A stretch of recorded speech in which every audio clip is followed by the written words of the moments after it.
Action Shooting Show. Tonight we have a full cast here. I think you know everybody, but we got a new person on here, a friend of ours, John Drossert. John, do you want to kind of introduce yourself? Maybe just a quick background on like your shooting competition history or anything like that.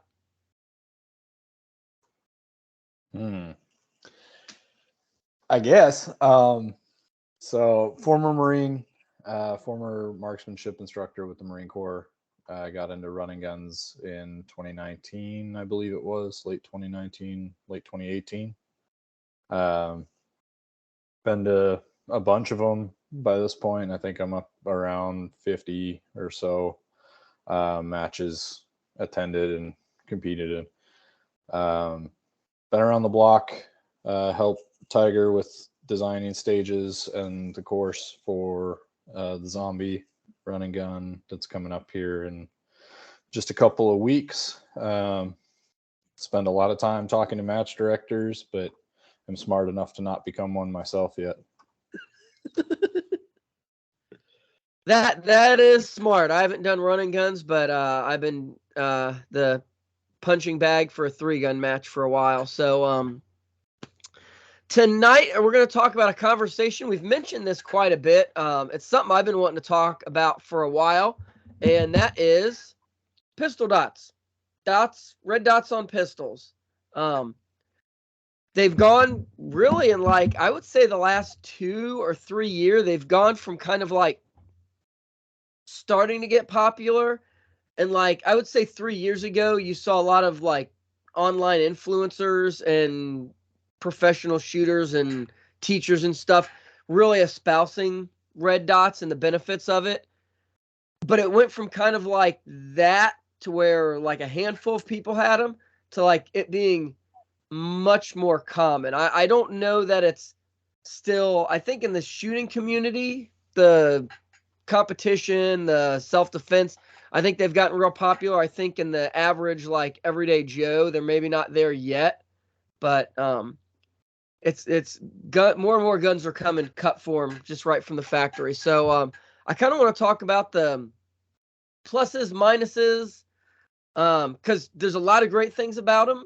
There are some negatives. I think the positives outweigh the negatives, but they still do exist. And maybe some other things. How, like, if you want to get a dot, what do you want to look for? We can talk about maybe some dots we've had experience with. There's a lot on the market. Some are great on pistols, and some are not. So, anyone have anything to kind of add to that before we start getting into this? All right, I'll get it kicked off. I'm gonna kind of not cut off my head here. Um, so the benefits. I would say that the biggest benefit right off the bat, and this is the reason most people are going for it, is you can more easily target focus than with iron sights. So traditionally, I guess we'll kind of talk about traditionally when you've got iron sights, you got like usually your post in the front and your V in the back. You're taught to focus on the front sight. So that front sight should kind of be sharp, and your target would be blurry, and your back sight would be blurry. It's kind of been the traditional thing. Within some circles, some people still do the target focused, where both your sights are blurry. Can be a little bit more difficult. I think it maybe is a little bit more, I don't want to say muscle memory, but like having that index, because when two little small things are blurry, it's really hard to really get precision aimed. Whereas with a dot, you look at your target, you bring it up, that dot should, be where you want to shoot, and you break the shot. So right off the bat, that's kind of the big one. Anything anyone wants to add about that before we really go on? Yeah, so kind of building on that there. That's the, like you said, that's kind of the big one. Another really big advantage that I've heard people talk about going to them is eyesight issues. the dot is so much brighter than a pair of iron sights, even fiber optic iron sights are. So you see maybe some guys that you wouldn't expect to have a dot on, the older gentleman who, may not shoot tactical competitions or anything like that. He puts it on his home defense pistol or whatever, or his 1911, whatever he's got, but he really just has to have the dot there so that he can still see to shoot. Yeah, absolutely. From what I've talked to, my eyes, I'm still fairly young. My eyes are all right, but a lot of the older guys, that their eyesight has started, especially their close up eyesight has started shifting to where they can't see things up as close. Dots tend to be a lot better for that. So I'll share. We can all kind of go through share, because I think all of us here have red dot guns. So maybe we can all share what it is that attracted us, or like what benefits we've found. So for me, obviously the target focus was a big one. One that I don't know that gets talked about much is as a training aid. When you're dry firing, or like you're practicing with a red dot, it is, to my eyes, it's been far easier to see if I'm jerking the trigger, if I'm bringing the target off, if I'm getting a good sight picture when I'm, doing transition drills or whatever it is. That dot just bounces around. Even target focus, you can really see what you're doing. So that's been a really big aid in training, which I think helps, because it's just easier to see. I mean, it's one of the downsides when you first start shooting and you're trying to shoot a red dot. It seems like that dot's moving all over the place, and it's not really moving any more than your iron sights. It's just it's kind of easier to see that. So that's the big thing. In run and gun, they've kind of been going. You'll get a lot of situations where you'll start getting some further shots. So 50 yards, 100 yards. I find the red dot's a little bit easier, and I'm sure the size dot you have and some other things come into that. But when you start getting stuff further out, having like a nice fine, I shoot a Holosun, so I actually use I think it's like a 2 MOA dot, and you've got like a bigger 32 MOA circle or whatever. So that little tiny dot is really nice for some kind of precision shots. And then generally paper targets, steel, you can stick whatever you're shooting at, the center of it inside that big circle. And as long as it's inside there, you're going to get your hit. Most pieces of steel, as long as that steel's inside the circle, you're going to get your hit. So I think those are the big ones that have kind of attracted me to that. How about you, John? Yeah, for me, I was looking in the safe here next to me kind of before we got started on the conversation, and I'm up over half my pistols, have dots on them now. Which some of those are, exclusively competition guns, so it just makes more sense for the, target acquisition time for me. Like you said earlier, it's much easier to just put a dot on the steel and pull the trigger than it is to get that perfect sight alignment.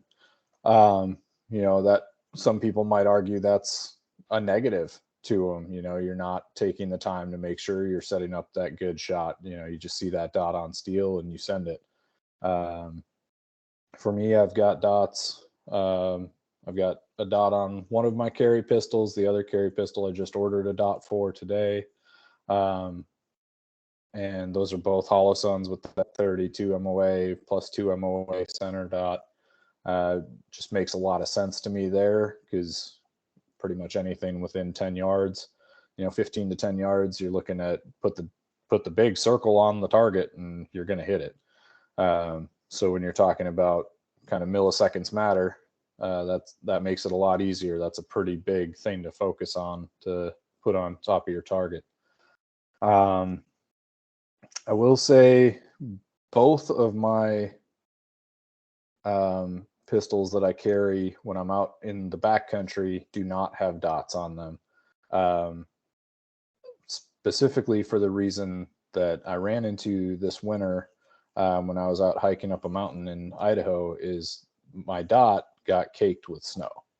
And I just didn't notice it until I got to, the top of the mountain and started checking my gear and that kind of stuff. And had I run into an issue on the way up, that could have posed some problems. So I went back to open irons on both of those firearms that I carry in that situation. But my everyday carries, my concealed carries, and all of my competition guns now have moved to dots just because it's so much faster. It's so much easier for my eyes to line up and to focus on that green or that red dot. And it's like you were saying, it's a great training tool. You sit here in your dry fire and you can really see how much you're shaking. You can see how much those little movements really, push the gun one way or another. And that's been a pretty helpful tool for, not only myself, but teaching my wife how to, engage targets faster and just to kind of build confidence there. So they definitely have their place. They definitely still have their drawbacks until they can come with, a heated second plate of glass. We're probably going to still run into those issues, but maybe Holosun will come out with that, switch from solar powered to heated. I don't know. We'll see. But it's kind of what I got on that. Yeah, and I think later there are a handful of disadvantages at times. So it's not, I think some people want them to all be roses, but there's times where it makes sense not to have a dot. So Mark, what about you? Because you've been shooting a little carry optics this summer, right? Mm-hmm. Yeah, so same thing. I mean, it's just clearly easier. Like you can go hand in hand. You shoot a gun with a dot, put it down and shoot a gun with irons, and there's no question, and I don't think anybody's mind, unless we get to the negatives where if you're not experienced with index, you don't have a good, all right, I point the gun and the dot is in the square or circle, whatever kind of optic you have. Well, now this, I'm fishing around for okay. If you got that problem, we'll talk about that more. But for people that practice with their pistols even a little bit, it is clearly better. And so the decision was purely based on performance, not anything else, I guess. I can see that it's faster to shoot with the dot than iron sights. So that's my pretty cut and dried decision. Yeah, that sounds not normal. Tiger, how about you? Yeah, I mean, obviously the performance aspect of it, drew me to it. I actually picked it up the first time I ever picked up a dot on a pistol. We were over at a buddy's house. He had just put one on a Glock 19. It was an RMR, and I shot it, and I was like, "Oh yeah, that's like cheating." That's the phrase, right? This is cheating. This isn't fair. And I'm like, yeah, well, in a gunfight. But what actually really drew me to it is he was showing someone who had never shot a pistol before. They had never shot a gun before that day. And we'd been out on the rifle range. Then we went to the backyard of the pistol range.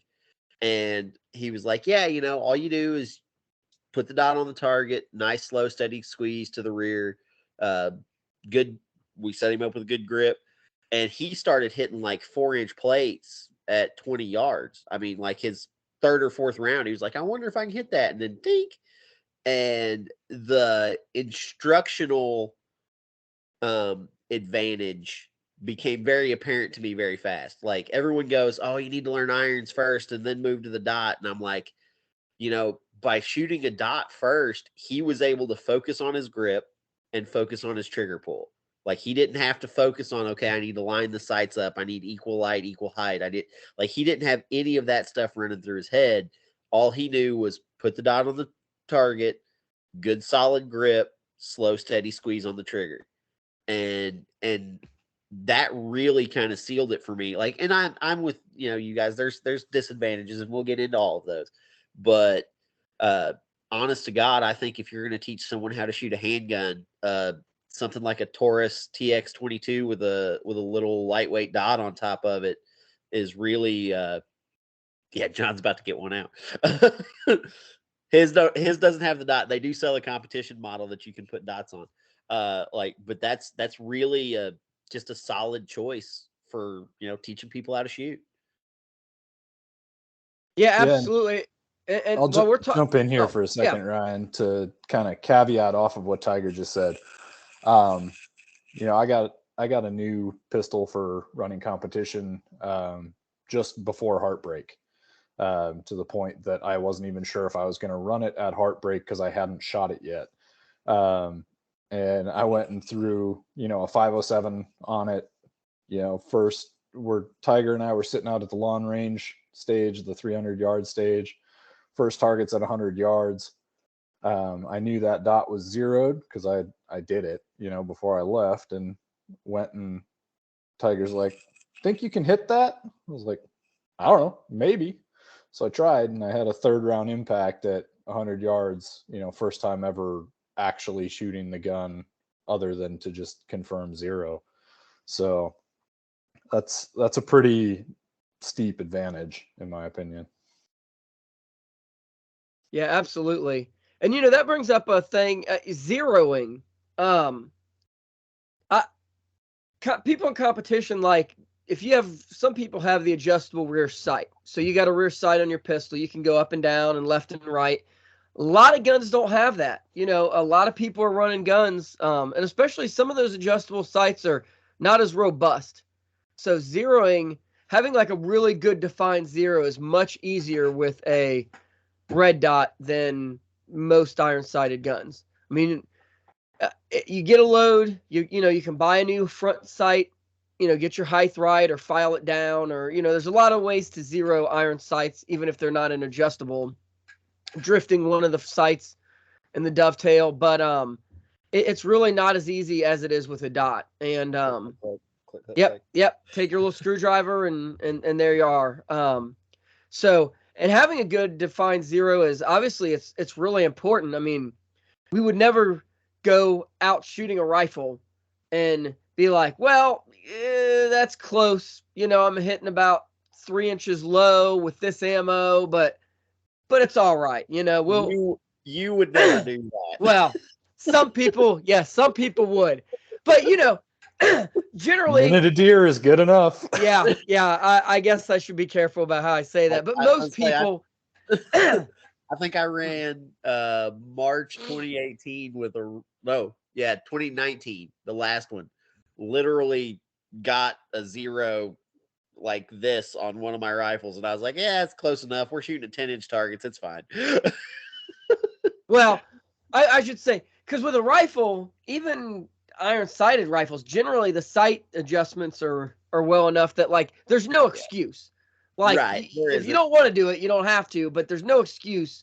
Whereas iron sights on a pistol, it's not quite as cut and dry on a lot of guns. So I think that's a huge benefit in itself, because sometimes you need some precision shots. I mean, we've seen in competition, we've certainly seen it, but I mean, there's been a handful of times here in the near future or the recent future where or whatever, but where some civilians have made some shots with pistol that like had to be fairly precise. There's people around and there's stuff going on. I mean, I guess that mall, it was in Indiana, right? I mean, that was like a 50-yard shot. Yeah. I don't know. I didn't really pay attention. I don't know what the gun he was using, but if you toss me into that situation and you're like, well, you can have an iron-sighted gun or you can have a red-dotted gun, I tell you what gun I'd want to have on my hip right there, or wherever you're carrying. I'd want a dot for something like that. So, and to know that, at 50 yards, I know where that thing's going to hit. So, we've talked about a lot of positives. So, if there's so many positives, why wouldn't everyone have it? Why isn't John going into the backcountry with red dots on his gun? Well, that's because there's still some negatives.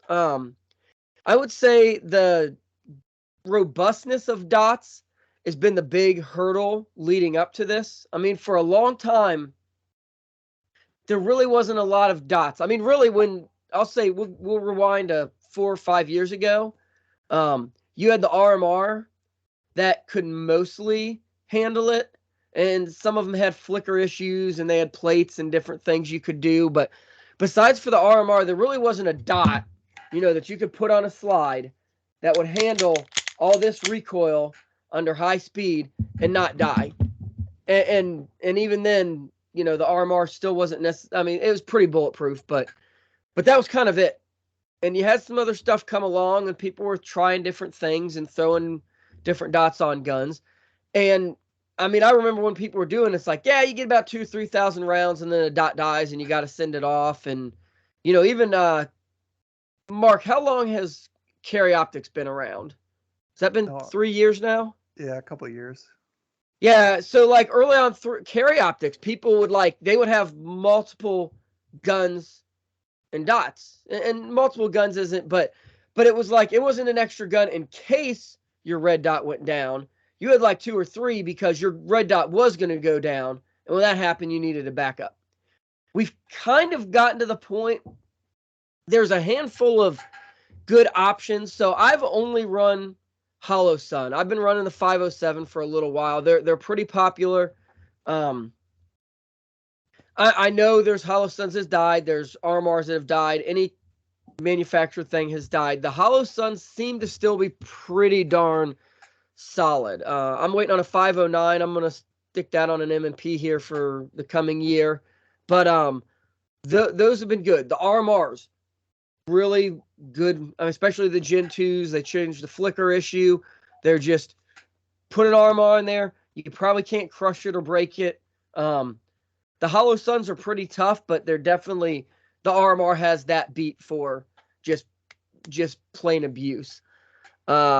Seems like I'm just going off what I'm hearing other people talk about. So don't go out and buy a dot off my recommendation. The Aaron Cowan, if you're anywhere on YouTube or anything, he tests dots.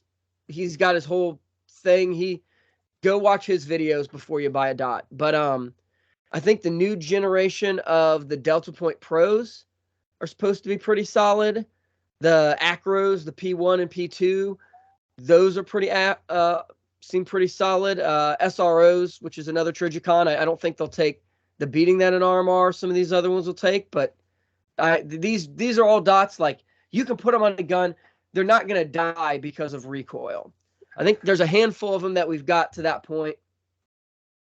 There may be more. I haven't tested all of them. I haven't shot all of them. Just beware, There's some companies that make great optics for everything else.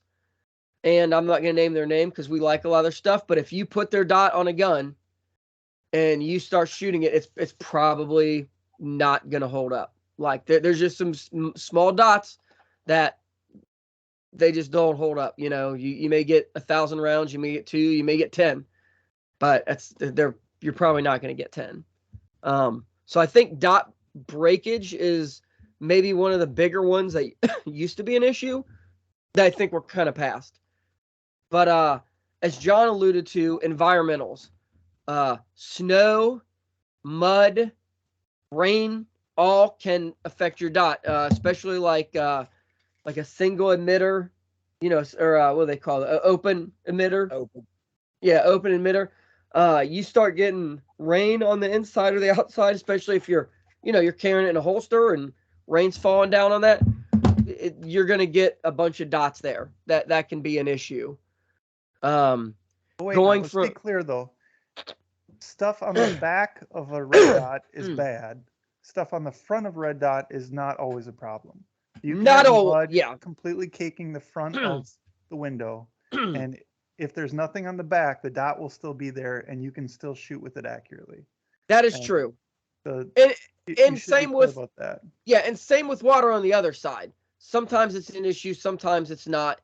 But yeah, as Mark's saying, there's actually kind of a popular trend right now in the USPSA that they actually put tape over the lens.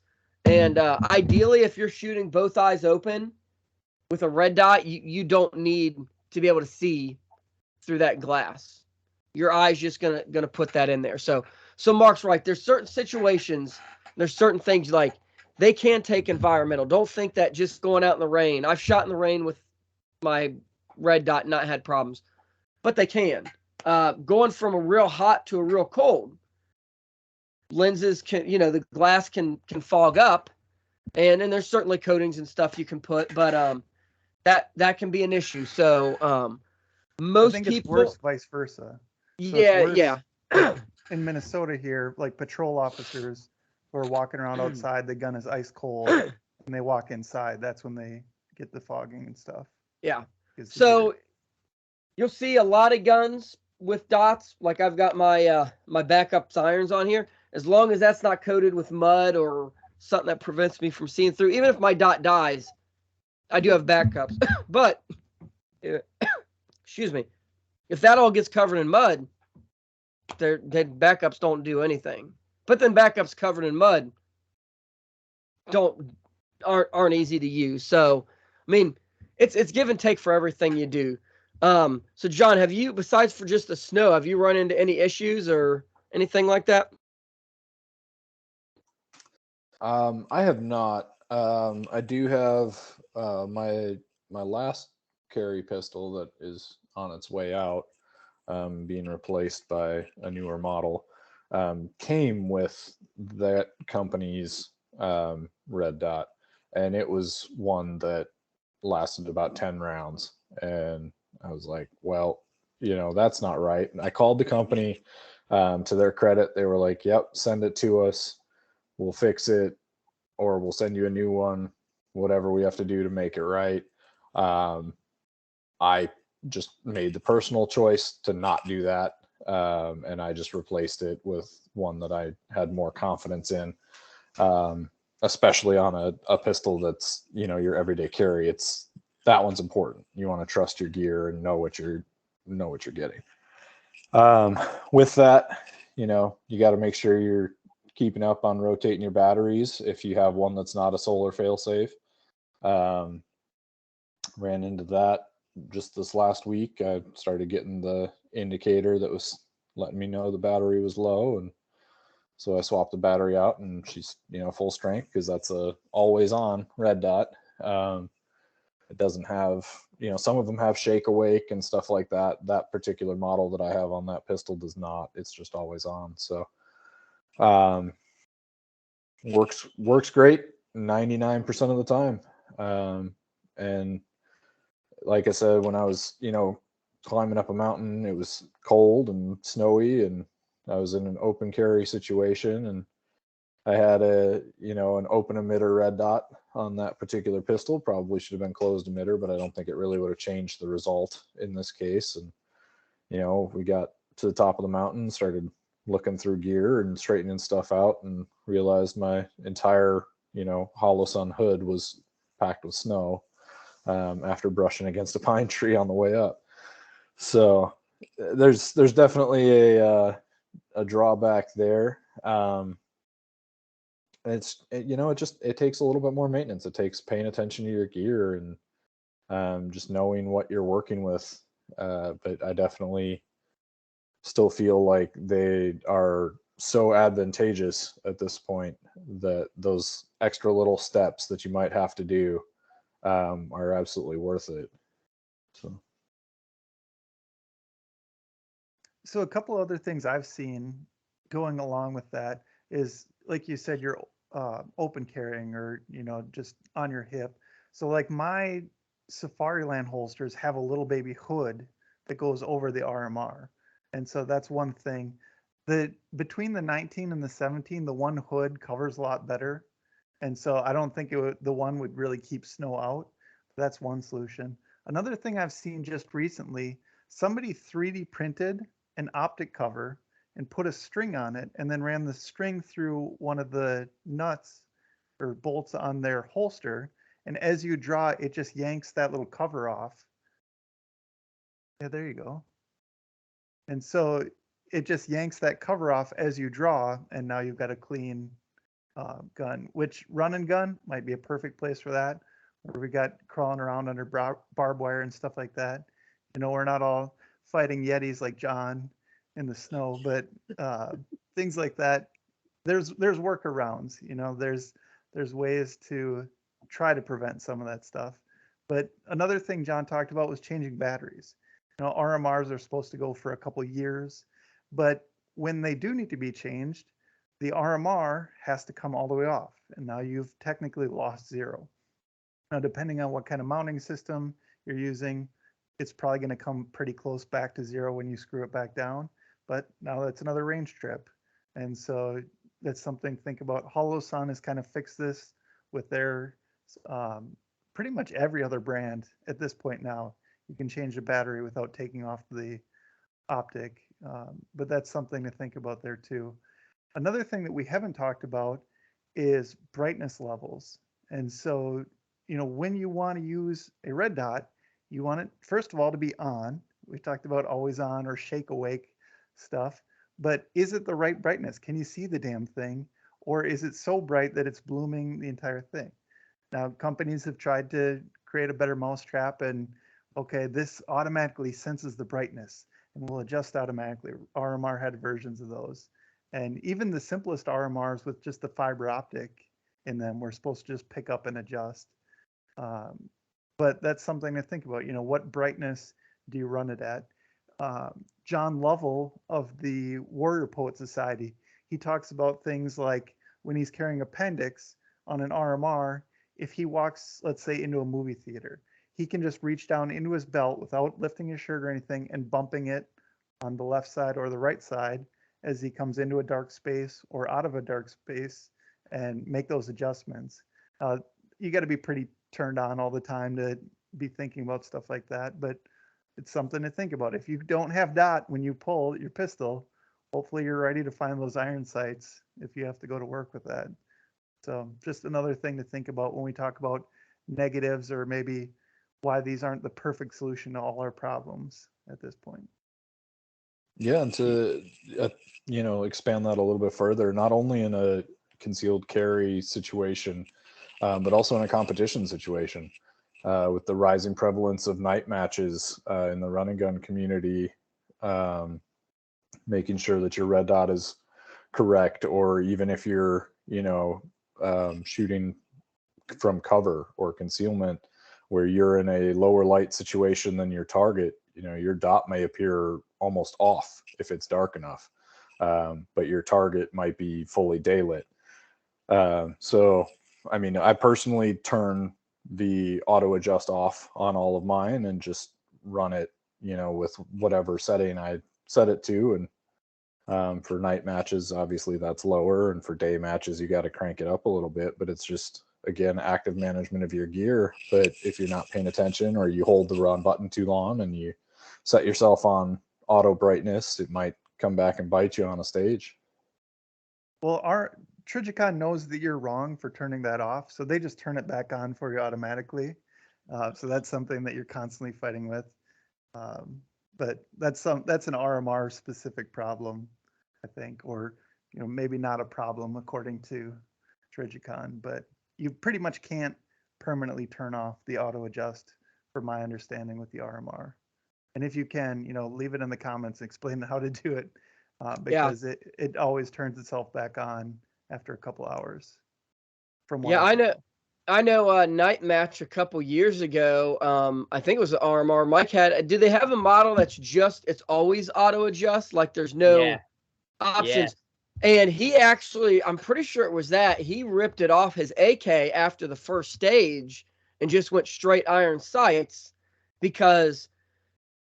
So this is a night match and we're shooting under white light. Well, when you would turn that flashlight on and light up the stage, you would have walls, barrels it's reflecting back, and the sensor just couldn't keep up, and it was throwing off his shooting and his aiming because the thing was just going crazy while he was shooting it. So it was easier to shoot with a flashlight, weapon mounted light and iron sights on his AK than it was to shoot with the auto adjust. So for some people in situations that auto adjust may be awesome.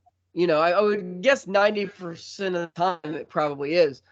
But again, you're adding something new and a new variable, so you need to make sure you practice with it. So if you carry your gun a lot at night, you'd better be out shooting with a flashlight, and however you're going to shoot in situations where you're going to shoot as well as you can. I mean, it's hard to walk through your house and shoot, but you could probably walk through your house and dry fire and with your weapon light and see, well, can I aim at things? What's going on?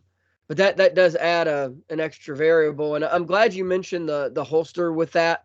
Actually, after I said that, I was thinking of that, and I have a feeling people are like yelling at the computer or whatever they're watching on their phones, saying, "This idiot, they got holsters." And there are ways to help protect your dot. Sometimes, not all the time, but there's definitely something to consider. Safari Land makes a good one, but just know that there's a lot of times where your dot could get just caked in mud and crap, and that can be a potential downside. Tiger, downsides that you've noticed. So obviously, we've covered a lot of it. You've talked about robustness. We all know Nick Hansen. He's got more money than sense because he's bought, I think, 3 or 4 Acros at this point, and he's crushed the lenses on all of them. So, and the Acro is pretty well regarded as probably the most robust dot on the marketplace, right? Like, it's probably the toughest one out there. And he's crushed the lenses on 3 or 4 of them. So it happens, right? Like, if you're an idiot like me or an idiot like Nick, like, you're gonna break shit. Marine's gonna marine. Yeah, Marine's gonna marine. My first dot that I bought was a SIG. It was Generation Romeo. I bought it because SIG runs a fantastic military discount program, so I got it fairly cheap. That thing ate batteries like it was like they were M&Ms. Basically every range trip was a new 2032 battery. Now it was top, so I didn't have to re-zero. It was great, but like I took it to a match, and over the course of the match, like I had replaced the battery probably a month and a half before it. Get to stage 8, no dot. There was no dot there, and I'm like, well, now, and I'm also the idiot who doesn't believe in backup irons. I'm a big proponent of trust your sighting system, trust your gear, blah blah blah blah blah, all that. So I shot the entire stage using my window as an aiming device. Like, we weren't shooting anything like I wasn't shooting at throoms at 20 yards or anything like that. I was shooting at 6 and 8 inch plates between 10 and 12 yards, and I made all my hits. I finished the stage. Was it stupid and hard and a lot more ignorant than it needed to be? Absolutely. And it was because the dot failed, right? Like, that was the reason. Another thing that people need to consider whenever they're looking at dots, and nobody's mentioned it yet, and it's because we're competition shooters, so we all probably have more money than sense. The cost of things. Like, you just spent, say you bought a Glock 19, you just spent $500-$600 on a pistol. Okay, I want a red dot. Well, maybe you spent $650 and got the MOS version. Okay, well, now I need to go spend at least $250 on a Holosun or something reputable, something that you're going to trust. So you're getting up into $1,000 pistol really fast once you figure a holster and maybe a light if it's going to be your home defense gun. And then you need to look at does it flicker? Do I want to pay extra for a model that I can not flicker, right? Like, because that was the point for the Trijicon that they had, the RMR that was always auto adjust, it was about $100 cheaper. So a lot of people bought it, and then it does cost more. And you absolutely don't need it to be a competent shooter, but the advantages are there. My actual everyday carry pistol still doesn't have a dot on it. That's about to change. I'm ordering a Holosun here in the next month or so. I'm going to send it off to get milled, all the fun stuff. But cost is a thing, robustness is a thing, the fact that dots can run out of batteries is a thing. Other than that, it's pretty well any issue with a dot is a training issue. Knowing whether or not your flick auto adjust turns back on, that's a training issue. Being able to find the dot, that's a training issue. Like, if you practice with a dot you're generally going to be better than you are with iron sights. That's just the way it is. Disadvantages are there, and they are, I don't know, maybe numerous to some people. You know, we've listed 5 or 6 tonight, but that's kind of how it breaks down to me. Yeah. Yeah. And actually, I had cost. I was going to do that because it's an added cost. I mean, I don't know that there's a dot for under 250 that I would 250, 300 that I would put on a gun that I cared about. That's part Short of the a problem. 22. Right. Yeah. And that's part of the problem. That's the reason that my 29 hasn't gotten a dot yet. I picked the 29 up used. I paid $300 for it. Do I really, to get it milled would be another $150. To get it a dot is another $250 because I'm going to put a holosun on it. $300, $400 if I want the closed emitter stuff. I happen to run a gun business, so I'm getting distributor pricing. So I'm going to be right at that $300 to $350 mark on an EPS. That's the dot I've picked. But I'm about to spend $500 to $600 on a $300 pistol that I've shot for the last 5 years just fine. So it's really held me back from dotting it because of the cost. Now, the one thing we'll say about that, and I think this is lost sometimes, we'll say, what's $300? I'm spending more of that now on the dot and the gun. Well, you're going to spend more than that on ammo in the lifetime of the gun. So sometimes what we spend on stuff, it's easy to lose track of it. I do have a couple more.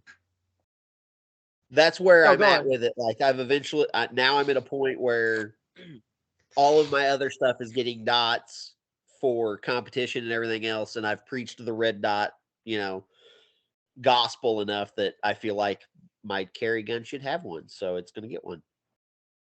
Yeah, exactly. So I've got a couple more that we've missed here. One's been alluded to. It's a little less accommodating to inconsistencies in your training. The big complaint about dots when people first get it is not having a dot in the window. They present the gun. Generally, I would say 90% of the time, if they can't see the dot, all you need to do is tilt your wrist forward a little bit and the dot will pop up into the window. But when you first get it, that happens. With iron sights, it's generally not an issue. And I think that is because both the sights are really prominent on the top of the slide. So when you're presenting, your brain just kind of levels the gun out a little bit more because that's both in your periphery. But with a dot, unless you got a huge window, it's very easy to not have the dot in there. There are some Holosun makes the the Vulcan. It actually has like a big circle that's bigger than the window. Primary arms.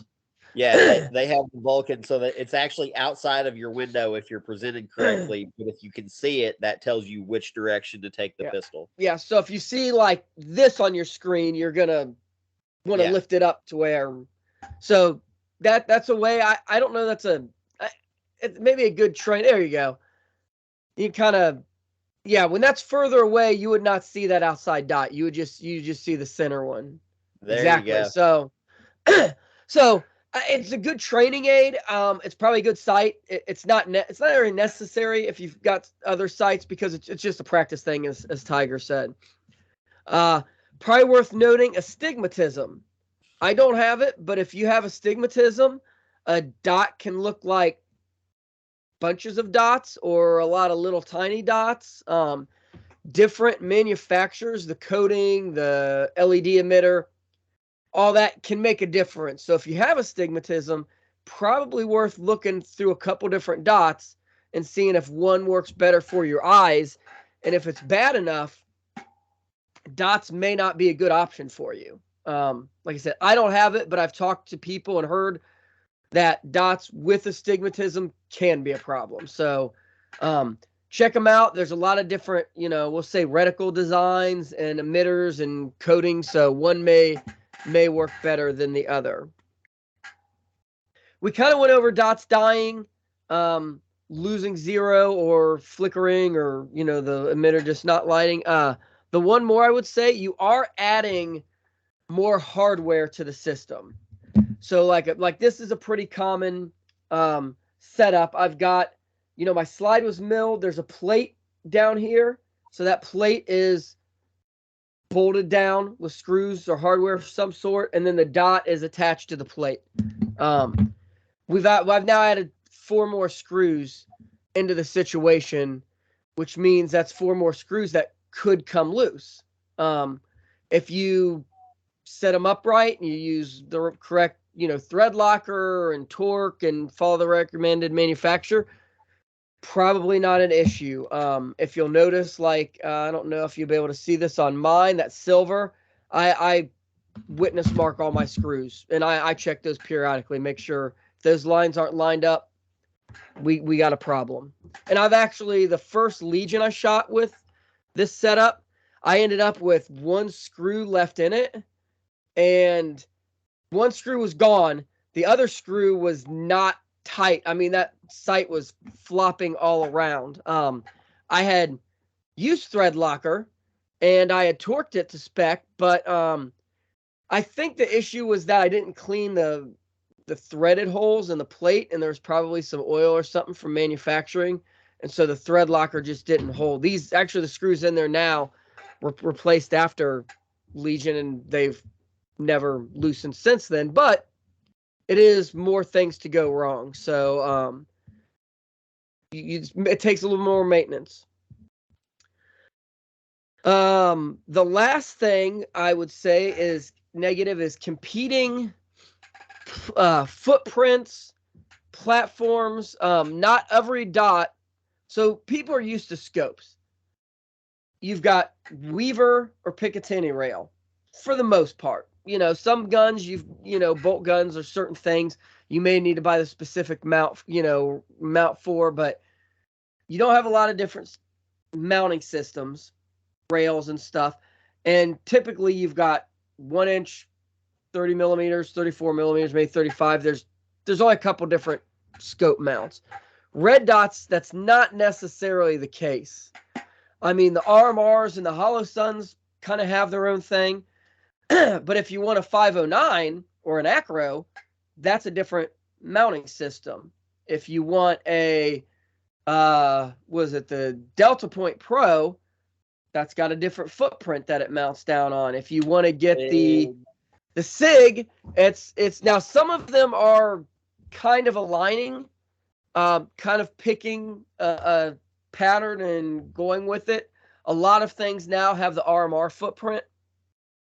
Even then, some Holosuns won't mount to certain RMR footprints because maybe they're a little bigger, a little smaller. So there can be a little complexity. And now we've got some, I guess, even thinner, like single stack dots, like the RMR-C, which is, I think, the same footprint as like the thinner Holosuns. Yeah. But those aren't all necessarily compatible on every gun. So there's a little confusion. There's a little bit more. It's not, do your research. It's not a big deal. A lot of companies, that's why, like, Glock uses the MOS plate.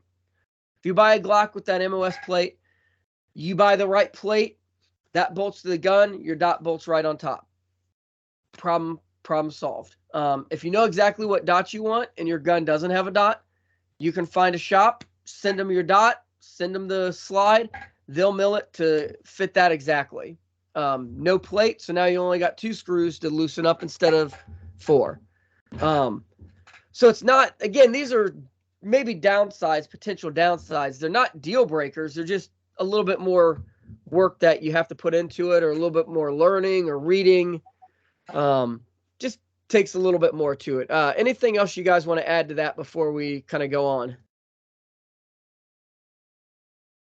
I would just say don't stress about the mounting plates and all that stuff too much, because if you're getting it cut, you're going to just pick an optic and stay with it. If you think you're going to be the guy that, well, I need to try this, and if it doesn't work, I'm going to go to this. Okay, you probably want something on plates, and it's not going to be the end of the world because the plates aren't that expensive. You mean like Mike Ford? Didn't name any names, but Well, I will. That's fine. those kind of people. It's not. He's not here, so it's fine. I wouldn't say that the mounting option should be like the deal breaker for you, but it is something to consider. So definitely add that. Yeah, and I think the big reason I wanted to bring that up is if you're buying a gun that is already cut for a dot, just be conscious of what you're buying. As a good example, I've got the SIG P365 XL. That has a plate on it that can be removed that fits dots. That fits the RMRC and it fits the Holosun. That's the only ones I would buy, so that's not an issue for me. If someone else makes a small little dot that you want to add on there, and you bought the dot and then you bought the gun, and then you're like, hey, why won't these go together? Some guns come just direct milled for a specific dot. You know, a lot of Glock slides that are aftermarket you can buy that are already cut for an RMR. Great if you're getting an RMR like a Holosun or something that has that. If you buy that Glock slide and you have a Delta Point Pro sitting at home, you're kind of out of luck there. Usually once a slide's cut, there's not material or meat to cut it again for something else. So yeah, that's the only reason I wanted to mention that is I just don't want people being like, cool, I'm just going to go buy a slide and we're going to start tossing things together. And it does take a little bit of research. But as Mark said, it's not that hard. And call the manufacturer. Say, hey, here's what I'm thinking of running. Is this what it does? Will this all hook together? And with that too, you always, well, I shouldn't say always, but most of the time, like if you've got a buddy that runs a dot, ask to shoot it. Get familiar with his system. That one I just pulled out, the ACSS Vulcan reticle from Primary Arms. That's my hand to new people that have never shot a dot before gun, to get them familiar with it. So because it has that huge aperture, where it directs you onto target if you're, maybe you don't have a perfect draw yet and you don't have that indexing. But the shooting sports community, as odd as it is, seems to be one of the most friendly and willing to let you borrow their stuff. You've got, heck, the last match I shot with Ryan, it was like, hey, let me see your STI, and he's like, oh yeah, here. Yeah, hands over a $2,500 pistol. Like, yeah, hands over a $2,500 pistol. It's just like, yeah, sure, you can dry fire it, whatever. Like if you're not familiar yet with how dots shoot, just ask somebody that's shooting one, and handle it. Get their opinion on their stuff. See what they're using and why. And I've never met a gun guy that's not willing to talk about his guns. So, you don't necessarily have to dive into the deep depths of Reddit. You can always just, ask your buddy at your next match or, when you on your next range trip. Yep, Yeah, Ryan let absolutely. me borrow that STI and it shot great. And then we had a couple of nails on the shooting bench that were proud, and I got them knocked right down. And so, it's a great gun for pretty much anything you can use it for. you say that, I've actually adjusted my grill with my Glock at one point. like Dustin Jones, which we all know, but he's obviously not here. He was like, hey, your bottom thing isn't open, and like I had steaks on the grill and I was like, oh, he's like, you want to go get a wrench? And I just pulled my Glock and I was like, no, here, I'll just tap it. It's fine. No, that wouldn't bother me. That gun will take a beating. So, yeah, the one thing maybe we've alluded to a couple times. Did any of you guys have an open emitter or a closed emitter dot handy? So, I can go get yours. It's not on a pistol, but I can run up and grab it. Yeah. Do you mind? Yeah, no. Because I think it'd be good because we talked about the Acro earlier.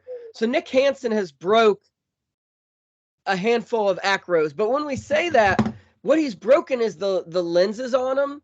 But so if you take an open emitter gun like this, so you've got a little red dot in there, and maybe we should have gone over this at the beginning, like what the hell is a red dot? We assume you all know. If you've made it this far, I'm going to tell you.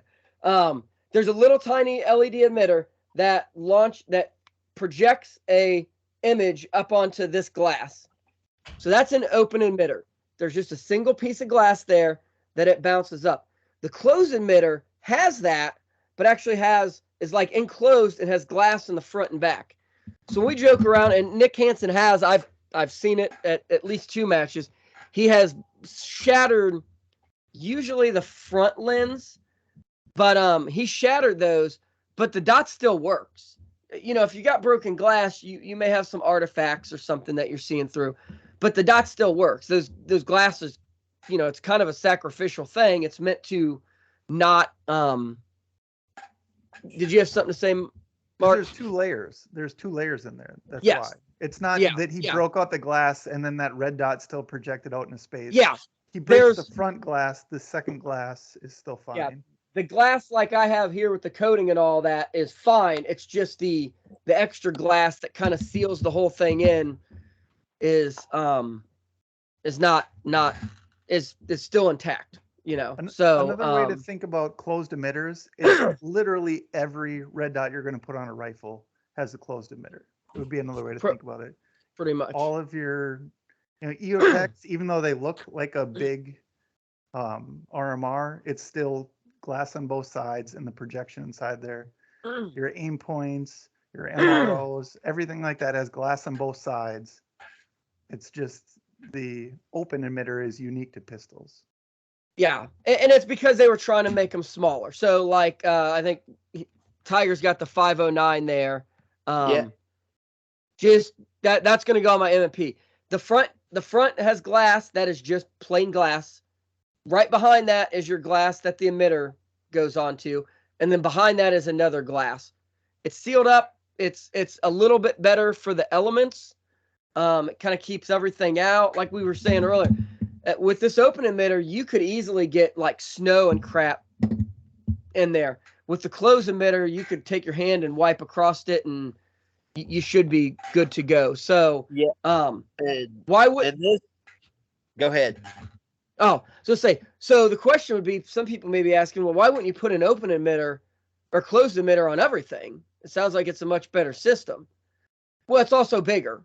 I mean, if you compare them side to side, you're taking what I have here, and then you're adding a box around it, out in the front and back, and probably a little on the top, and It's also maybe a little more cost prohibitive too, because enclosed emitters are significantly more expensive than an open emitter because there's more technology, more parts, more machining. There's just more going on to produce that product. And also again, the mounting systems are different. We've talked about that. Closed emitters. This actually mounts on like the plate that comes with it. Let me pull that out. So this plate comes with the dot, which is nice. It's great. This bolts into a Glock MOS or an M&P setup, and then this sits on top of it. So it's basically like a little Picatinny rail right here. And I know that because I just mounted one of these on Wes Bennett's rifle on an offset, right? So we literally bolted this onto an RMR, set it up, and we tried it on a pick rail first, and it bolted right on. Like if you've got a pick rail on a rifle, you can put this on. You heard me mention earlier the EPS carry or the EPS red dots. They're kind of trying to split the difference between an open and a closed emitter. It's still a closed emitter system, but it actually cuts the box about here, right? It makes it a smaller closed emitter system so that you can still use the traditional RMR footprint, or it's the K footprint, I guess. It's the C or whatever. It's the C small or the K. Yeah, whatever footprint that is. And then they actually have machined in a little backup sight into the backup rear sight into it, which is cool, and that's why I want that dot on my 29, is because then I will have a backup sighting system.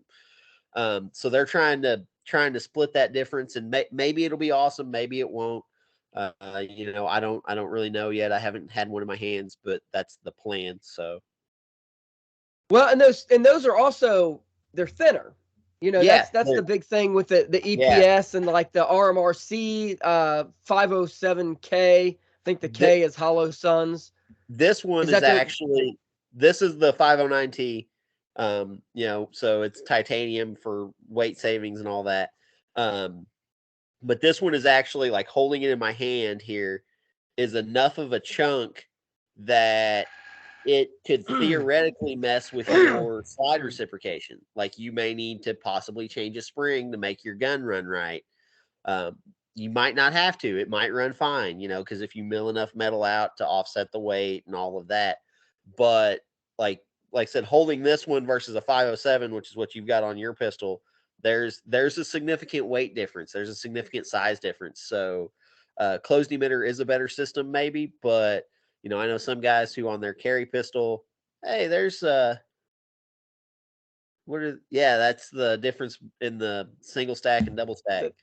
Yeah. The concealed carry size, the K size versus the normal 507. Yeah. So, there's that. Some guys really want to shave every ounce off of their carry pistol because they think they're going to notice it, right?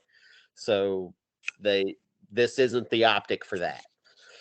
Well, and I think the big thing is they kind of design those for. There's been this resurgence of single stack carry guns. Right. You've got stuff like the Glock 43 and 48, the P365, the XDS. If you decide you want to carry a gun that tells you where to hold on to it, your grip zone, and those are just thinner, so they match with the slide. But the big thing is that the bolt pattern. So if you look where the bolts are on this one, they fit. They fit. If you try to put that on my like P365, the bolts would be like coming out the side of the slide. So they're like, well, if we're going to make the bolts smaller. And again, this is all trade-offs, because when you start shrinking that window this way and you start shrinking it this way, it's a lot easier to lose a dot. Again, training, getting familiar with it. Yeah. These are all downsides that aren't really downsides but it's concerns that you need to understand if you're going into that. So to mention one other dot that is completely different than anything we've looked at today. Are you going to talk about that Leopold? Yeah. That piece of because I think it's freaking cool as shit. It's completely useless for any of the advantages that we've talked about with dots as far as speed and performance and any of that. Like it's literally. Do you want something worse than iron sights, but with a higher failure rate? Yeah, but this is the gun that the FUD with the 1911 or the dot that the FUD with the 1911 who swears by iron sights, but he needs to see the dot, right? Like it's a tiny little window. It mounts into a dovetail. I want to buy one to put it on a high point or something. Like I really would. I think they're only made for Glocks, aren't they? Like especially made to fit. Yeah, they don't. Glock, I don't think they fit on hammer fire. It's because they hang off the back of the gun. It blocks the hammer. Right. Yeah. I've handled one time and I was half drunk.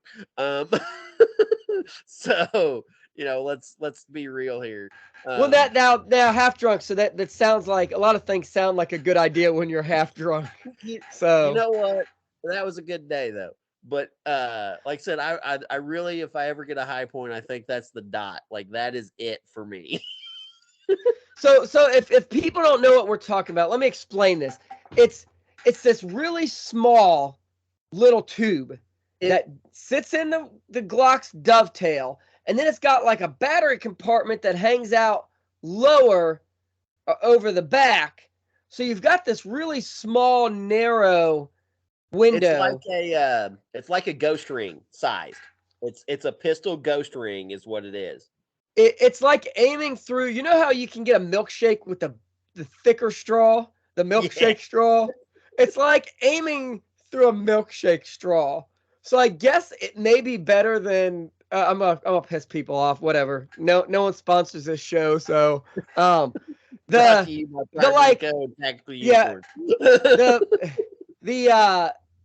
SIG. What is it? The ASS or the SAS? SAS. SIG? Yeah, the SIG SAS. All the sights off of it, and but it's got some kind of little fiber optic ish. Yeah, you can do the same thing with really shiny nail polish. Yeah. So it's like we've made all this progress. Leopold and Sig both are like, we've made a lot of progress with good sighting systems. There you go. Yeah. There's the Leopold. So it's a milkshake straw with a battery. So these companies are like, we've made a lot of good progress, like some bigger. I should buy one for a stage gun at Zombie just to make you shoot that motherfucker. Oh my goodness. And the grip, and I already don't get along with the grip angle on a Glock. Like, I shoot them okay, but it's definitely not my preferred, because I shoot like M&Ps and 1911s that have kind of the same grip angle as everything else. And then Glock's like, nope, we're going to crank it off. So this will be me on that whole time on that stage, freaking up and down. Yeah, so there's our Leopold, which kind of sucks because I'd like an MK5 or something like that, you know? Well, you yell at me for talking about that dot. And we're gonna get off subject here because I can't not mention this. We have Mark Rebke here with the side around optic that he wants from Leopold, the 6X that like shoots around Devo? Corners or some dumb shit. Yeah, the Devo. So I don't want to hear a lot of shit. It's for de-evolution, right? It's the de-evolution of. Hey, just because I want it doesn't mean that I have it or spent the money. What I just heard, I was looking. Yet. Well, no, I was looking recently, and they don't support them anymore. So you can't get parts for them if you break.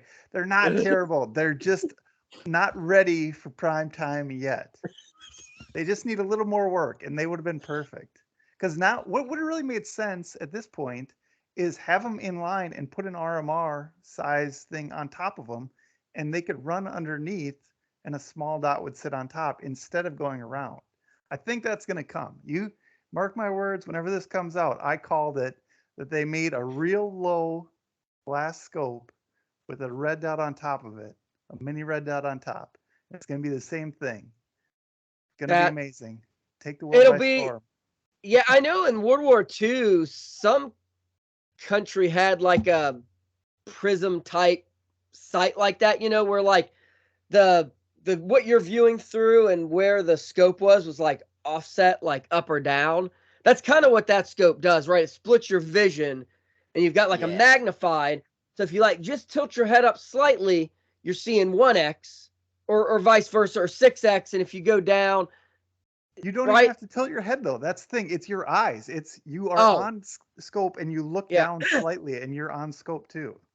And if you focus on the lower half, you get like magnification. If you focus on the upper half, you're getting 1x. Right. Yeah. So it's super fast if you have to do things that you don't need to be super fast at.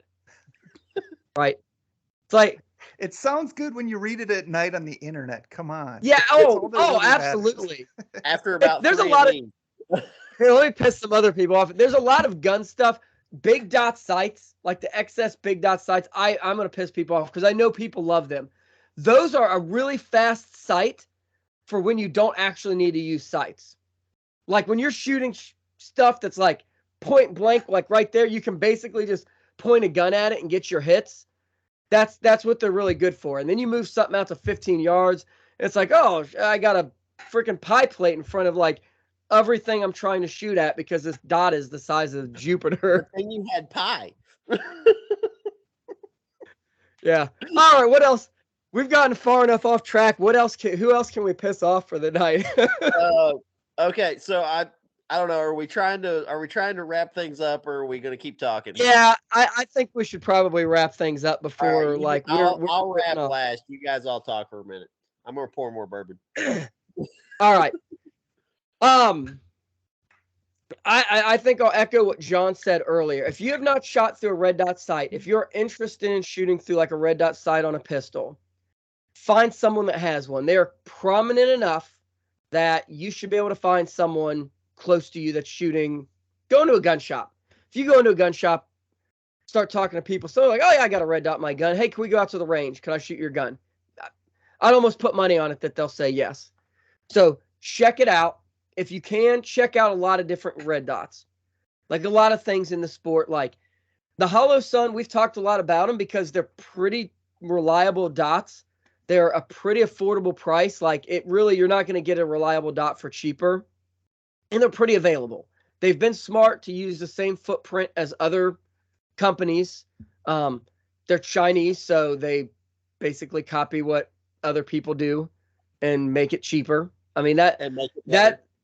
that sometimes, yeah. I mean, I see it. The big downside, the people that don't like Holosun, it's because they don't want to support the communist China. That's a valid concern. Find me a company that doesn't use Chinese or overseas electronics or parts, and I'd be more willing to buy something else, because they kind of make almost somewhere in Asia makes everything. But try it out. The other thing I'll say is don't get too cheap on this. There you can buy some dots for $150. There's some, like I said, there's some prominent companies that make good. Everything else they make is rock solid. And some of them have amazing warranties. So even if you break it, you're like, that's all right. If I break it, I'll send it back. If it's a competition gun, whatever. If it's your carry gun, a warranty doesn't help you when you need to use a gun and it doesn't work. So carry stuff, I would really be conscious of where your money's going, really vet it, really send it through. We said Aaron Cowan earlier, Cowen, Sage Dynamics is what he puts his videos under. He drop tests them. He shoots a bunch of rounds through them. Usually he does like a burn down where he gets them real hot and puts a bunch of rounds through. Sample size of 1, but he kind of has his finger on the pulse of dots, and he would be a good person to do. But don't cheap out too much, because you'll get frustrated if every range trip involves you, like Tiger said, replacing batteries, or your dot's flickering and then it dies, or it starts losing 0 because it can't handle the recoil. Don't cheap out too much. And then practice with it. Dry fire with it. Draw from the holster. Get used to presenting and having that dot right in the middle. It'll probably show some weaknesses when every time you shoot, the dot leaves the window and comes back. Maybe I got to work on my recoil control. I think even if you still do a lot of iron sight shooting, which is good, iron sights are not antiquated. There's still a lot of reasons to be a good iron sight shooter. But even if you are, red dots will help your iron sight shooting. So those are kind of my big, I think, takeaways. John, what do you got for us? Yeah, I mean, you hit the major ones for sure. Biggest thing for me is whether you shoot irons, whether you shoot dots, it doesn't matter really. Personal preference. The most important thing is get out and train. It doesn't matter if you have a $3,000 Gucci Glock sitting in your safe. 80, I would say a solid 95% of good reputable firearms on the market are more accurate than the average shooter. So if you're out and you're not training, and you can't hit your target, it's generally not the gun's fault. Get out, practice, put rounds down range, dry fire, whatever you got to do to get those skills improved. Come out to competitions, go to running guns, go to USPSA matches, whatever it is, whatever's close to you. Just get out, get into the community, learn what you can. There's a lot of great people, especially I'm a running gunner. That's what I do. Within the running gun community, there's a lot of great people, a lot of match directors that are out doing good things, pushing the boundaries.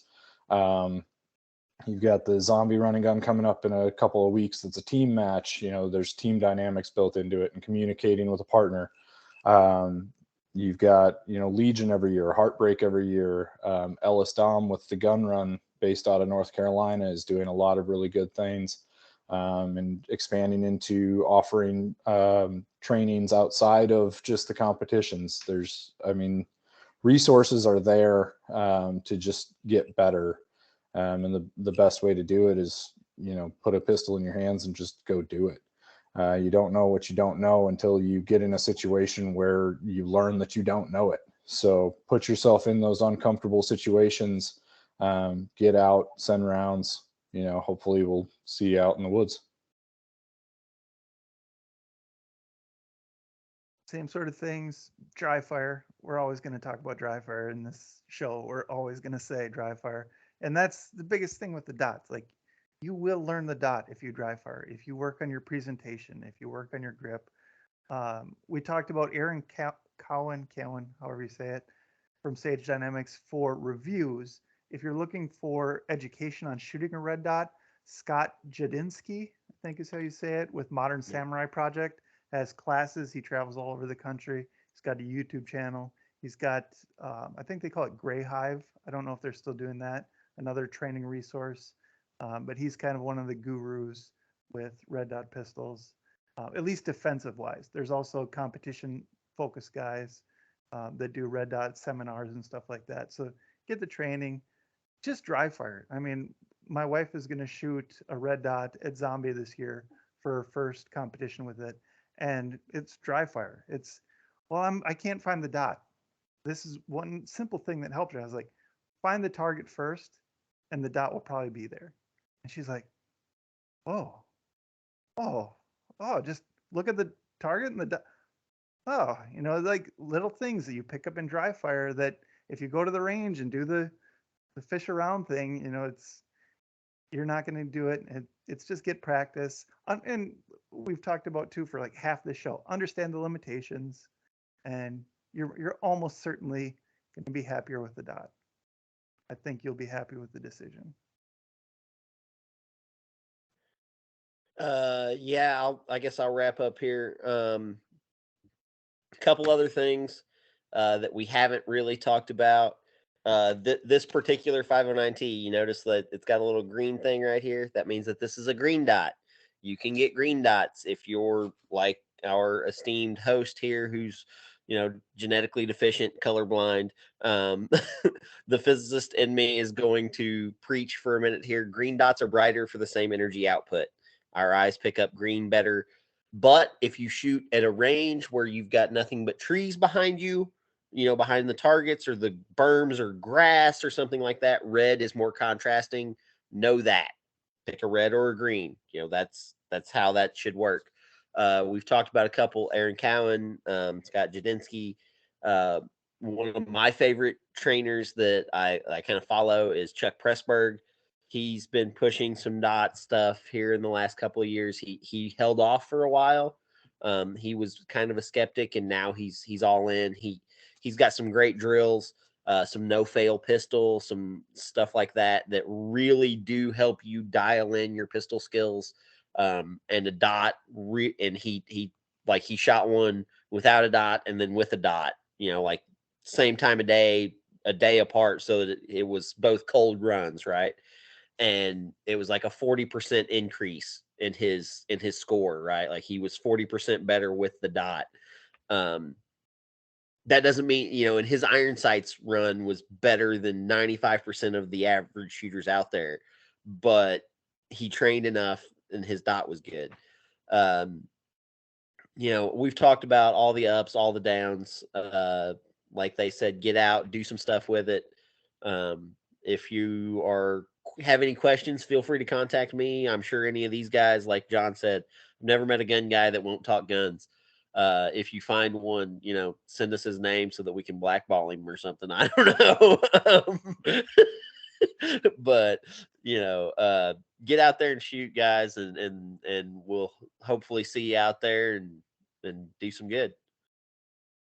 Yeah, let me touch on something since you brought up the color blindness. So I actually borrowed a green dot before ordering that and compared green to red because I am colorblind, red, green. So even on green backgrounds, like literally looking at like grass and trees and all kinds of things, it's a different enough color green, and it's different enough that I would say if you're colorblind, try both of them. But I don't think that green color is an issue. Like I was a little worried that it would get washed out or like I wouldn't be able to see it because a lot of where I'm shooting is in the woods. So for running guns, so I was a little concerned. But it is different. It's such an unnatural green. It is not. It really is. Green. It is literally neon green. Yeah. And it's actually like, I don't know exactly, and again, the physicist in me, I don't know exactly like what wavelength they're using for their color, because each brand has their own wavelength of color. People don't realize that. But it's real close to that optimum, like 515, which is what your eye is like designed to pick up. It's real close to that. So it's really bright. It gets really bright really fast. Yeah, the human eye, I guess, generally picks up green better than Yeah. other colors, which is why, as Tiger was saying, you can run less power and still see it well. So you're talking about Pressburn. There actually, you may find some people that have shot for irons a long time may find a dot slower at first. It is kind of a new skill. Part of what made me want to do this episode, and we've been talking about it for a while. If you've been online, is it Ken Hackathorn actually posted a video from like Wilson Combat. I have a lot of respect for the man. He's done a lot. He's a good shooter. But some of the stuff he was talking about in this, like, and he was talking the different dots he's shooting, this and that, really wasn't factual. Like, I don't know what his experience in teaching and different things, and I'm not the expert. But he's talking about, if I got 10,000 repetitions with iron sights, that it's going to take me 10,001 to learn a red dot, to get over those. And it's like, that's not how this works. Now, granted, like I said, if you've shot iron sights a lot, you may be a little bit slower off the bat till you kind of get those some skills with the red dot. But it's not like that. If you've shot pistols for 10 years and you're a really good iron sight shooter, I would guess that in probably less than a month of practice, like, you'll be shooting a red dot faster than iron sights, because there's, for all the reasons that we've said. But just know that, and there's kind of some people that will just poo-poo on red dots regardless. And, it's again, these young kids and their toys, and, real men shoot iron-sighted Garands. I like shooting irons. Yeah, I love shooting iron sights. I love shooting Garands. I love shooting red dots. Like, there's a place for all of them, and use them when you can. If Ryan, I'm shooting I want to talk about the being slower thing, because I've shot a lot of iron sight, and this year has been the first year of really pushing on the dots. For me, it's not finding the dot or tracking the dot and thing. It's actually, I'm over aiming. And so it's a training issue where I'm going to target and I'm on a brown paper target and I should be squeezing the trigger, but I'm putting that, I'm making adjustments that I wouldn't have made with iron sights. And so I'm finding that A zone, and I am shooting, there's no such thing as too accurate, but in competition, I'll have like a handful of C's on a stage of 30 thing. It's like, well, you could have been a lot faster if you were doing Alpha Charlie, and you were all Alpha the whole way. It's like, because I saw that I just had to, make that little correction and I'd be right there. And so that's, for me, that's where I've seen myself slowing down. It's not finding the dot on the draw or tracking, keeping it in the window. It's, I'm on target and I want to be, I'm not in the A zone and I'm correcting things like that. I'm spending too much time there. So that may be one issue. And I wouldn't say that I'm slower. I'm not as fast as I could be with the dot, is how I'd put it. Because I've shot B classifiers with both the dot and the iron sights. And so I'm just not as fast as I could be because of that training issue. Exactly. It's just, it's a little bit different, and it's kind of a new skill. You're getting your vision used to seeing something new, and I guarantee it'll help. I mean, it's helped my iron sighted shooting. So, all these skills, they stack on top of each other. So, if you're still listening, thanks for sticking with us. Tiger, I know he mentioned earlier, Tactical Unicorn, that's his company. So, talk to him if you need some gun stuff. He's an FFL. He can help you out in getting some stuff. If you're close, I know he does transfers. He's out in Southern Indiana. I want to thank my sponsors. Coda Evolution sponsors me. I don't thank them enough, but check out their product if you need a discount code. Space Cat will get you 10% off. And They're coming to Rubber. zombies. We got some stuff on the zombie price table. Yeah, they're one of those companies. There's not a lot of matches that you shoot that Coda doesn't have something. They're like Vortex. Yeah. There's not a lot of matches that you shoot that don't have Vortex, don't have Coda on the table. Rubber City Armory, I think, are they sponsoring you guys again this year? They're not. No. Okay. No, That's another one of my sponsors. Definitely check them out if you need a bolt carrier group. Their nitride's the best, and they make a solid product. So thanks for sticking with us. If you have any questions, give us an email, actionshootingshow@gmail.com. Comment on the Facebook. Definitely comment on the Facebook, like and share, because that helps us, more people see us. So thanks for sticking with us. Have a great night or day, wherever it is.